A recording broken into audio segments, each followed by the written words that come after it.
Hey, seventh graders, this lesson is for you. It's for Monday. We're in your science. Bada bing, looks like that. We're going to break this section like we always do into 2 days. So for Monday, we're just going to go over just these 2 pages for this video. Then on Wednesday, we'll go over these 2 pages. And that's your science for the week. All right, let's get right into it. We're in chapter 6, section 4.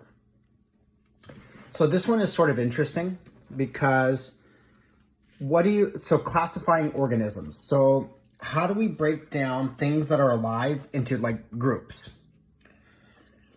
For example, you've probably heard, like a tiger, and someone goes, "Ooh, a tiger's in the cat family." Okay, how do we know that? How do we classify what goes in what family? Well, this hopefully will help you out. And hopefully we'll learn who was one of the first people to start doing this. So let's go where my finger is right here. So there's a Greek philosopher named Aristotle, not the clothing Aeropostale. It's called Aristotle. Right here. He was one of the first people to classify organisms. So how did he do it? He categorized things as either animals, plants, or minerals. So he basically got all these living things that are alive and he said, okay, that's an animal, okay, that's a plant, and that's a mineral. He also grouped living things by where they lived. So he also said, okay, everything that's an animal but lives in the air will be in one group. Everything that's an animal that lives on land will be another group. Everything that's an animal and lives in the sea will be another group. You see where he's going with this. So scholars used this system for hundreds and hundreds and hundreds of years. When Europeans began exploring new lands, they discovered many new plants and animals that could not be classified using Aristotle's system. So here's the problem.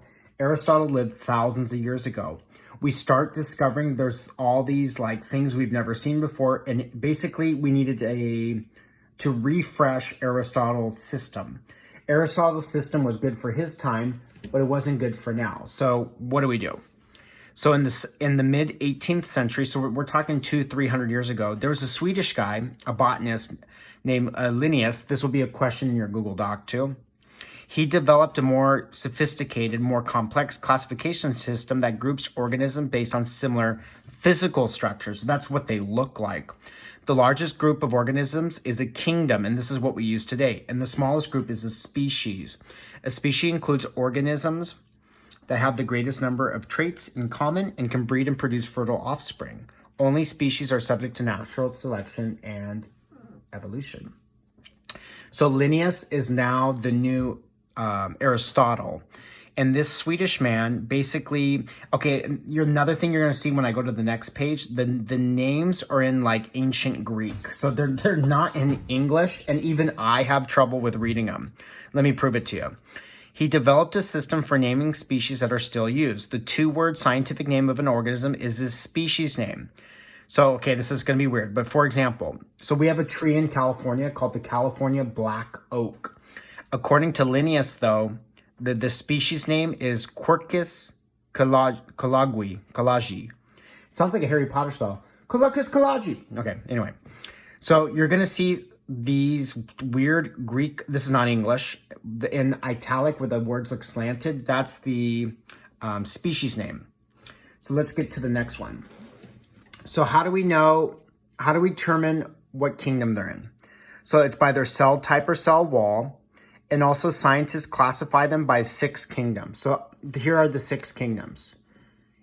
Eubacteria, Archaebacteria, Protist, Fungi, Plantae, and Animalia.